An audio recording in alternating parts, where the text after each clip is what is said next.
தொழிற்பெயர் பாருங்க. தொழிற்பெயர் அப்படிங்கிறது ஒரு 3 வகையாக பிரிக்கலாம். சுடுதல், அதாவது விகுதி பெற்ற தொழிற்பெயர். சுடு அப்படிங்கிறது பகுதி மட்டும் வந்து தொழிலை உணர்த்துவது, அது வந்து முதல்நிலைன்னு சொல்லுவாங்க, பகுதியை முதல்நிலைன்னு சொல்லுவாங்க. அப்ப முதல்நிலை தொழிற்பெயர். இதே முதல்லையே கொஞ்சம் குறில் நெடிலா ஆச்சுன்னா சூடுன்னு மாறும். அப்ப முதல்நிலை திரிந்த தொழிற்பெயர். அப்ப 3 வகையாக பிரிக்கலாம். விகுதி பெற்ற தொழிற்பெயர், விகுதி பெற்றது, முதல்நிலை பகுதி மட்டும் வந்து தொழில் வந்துச்சுன்னா முதல்நிலை தொழிற்பெயர், பகுதி கொஞ்சம் திரிஞ்சு குறில் நெடிலா வந்துச்சுன்னா முதல்நிலை திரிந்த தொழிற்பெயர், திரிந்த தொழிற்பெயர் சொல்லுவாங்க. அதுதான் அதுல இருந்த क्वेश्चन நம்ம கேட்டிருக்காங்க.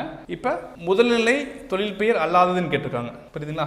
அப்ப பெறுதல் அப்படிங்கிறது விகுதி பெற்ற தொழிற்பெயர், அதோட முதல் தொழிற்பெயர் என்னது? பெரு. இதே முதல்நிலை திரிந்த தொழிற்பெயர் அப்படின்னா பேருன்னு அர்த்தம். இது வந்து அப்படியே பழைய நம்ம 7th ஸ்கூல் புக்ல தான் கேட்டிருக்காங்க. அதே மாதிரி சுடு அப்படிங்கிறது முதல்நிலை தொழிற்பெயர், சுடுதல் அப்படிங்கிறது முதல்நிலை விகுதி பெற்ற தொழிற்பெயர், இதே சூடு அப்படிங்கிறது முதல்நிலை திரிந்த தொழிற்பெயர். அதே மாதிரி நடுதல் அப்படிங்கிறது விகுதி பெற்ற தொழிற்பெயர், நடுங்கிறது முதல்நிலை தொழிற்பெயர், நாடு அப்படிங்கிறது முதல்நிலை நாடி செல்லுதல் சொல்லுவாங்களே, அப்போ முதல்நிலை தெரிந்த தொழிற்பெயர்.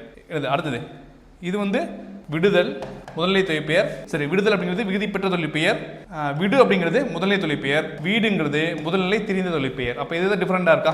என்ன கொஸ்டின் கேட்கறாங்க? முதல்நிலை தொழிற்பெயர் அல்லாதது பெரு, நடு, சுடு எல்லாமே விகுதி மட்டும் பகுதி மட்டும் வந்து தொழில் உணர்த்துவதனால இது முதல்நிலை தொழிற்பெயர்னு சொல்றாங்க. இது மட்டும் முதல்நிலை திரிந்த தொழிற்பெயர்னு சொல்றோம்.